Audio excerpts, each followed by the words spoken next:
As most people in Mistley could tell you, this is Old Nobley.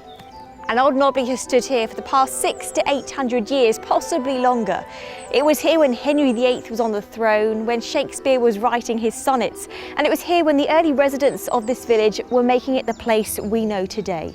Old Nobley has been a witness to the Mistley story, and it's a story we'd like to bring you now.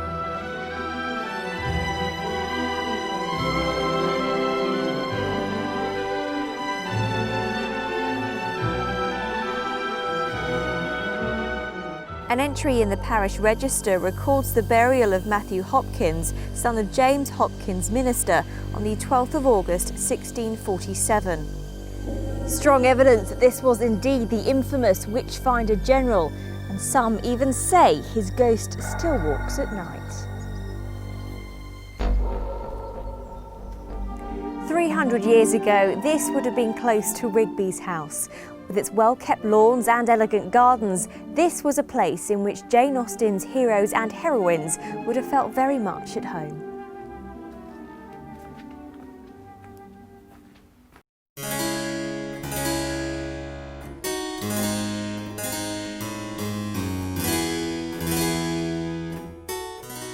Visitors to the hall would have arrived by coach and horses, entering at the top of Green Lane.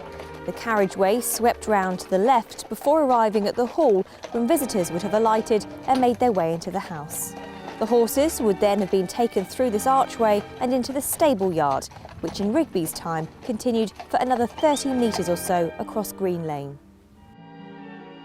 Once inside the hall, guests would have enjoyed the generosity of Richard Rigby before enjoying the other delights the estate had to offer. A lake was dug and it remains today. But money never stayed long in Rigby's pocket. He was a serious gambler, spending hours at the card tables and racecourses of England. It seems he'd do anything for a bet. We have no evidence as to whether or not external changes were made to the house by Robert Adam, but we do know he designed interiors for Rigby, and it's thought that this fireplace, now in the main house at Acorn Village, once belonged to the old hall. It's possible too that this cupola was built from materials salvaged from Rigby's home. But the really big commission was the church. And in the early 18th century, a very rectangular square preaching box was built. Now, this stood almost on the edge of the shore. So from Rigby's house, looking down, you saw it silhouetted against the water. Food supply for local wildlife, and in particular, the river's most famous residents, its swans. With the closure of the maltings on the quay, however, flock numbers have varied in recent years. These beautiful birds, though, remain an inseparable part of Mistley life.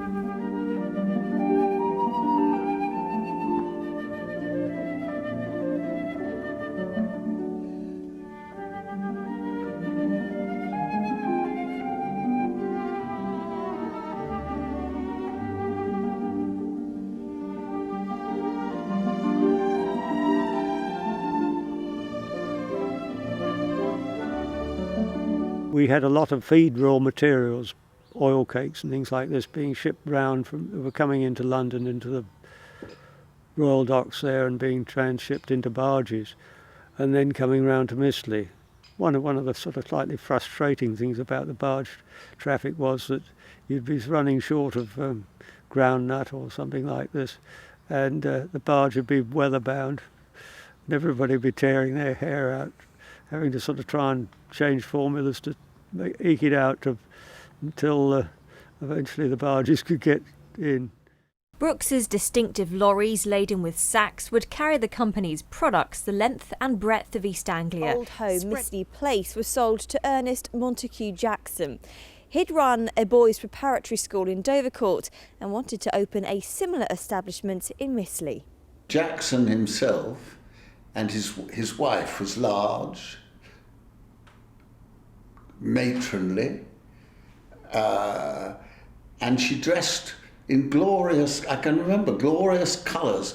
And on a Sunday evening, we'd been taken into their enormous Edwardian drawing room, and we'd all stand round in front of this blazing fire, and she would sit there. To begin the war, we had a lot of evacuees come down from London, the East End of London, and they were a poor lot, really. They were Most of them had these sores on the face called impetigo. Meanwhile, the playing fields of Mistley are as popular as ever, be it cricket with its perfect setting, rugby or football on Firs Hills, or a gentle game of bowls at the club in New Road. The river too continues to play its part in village life, and if the next 300 years are as eventful and productive as the last 300, then future generations will have much to write about in their own chapters of the Mistley story.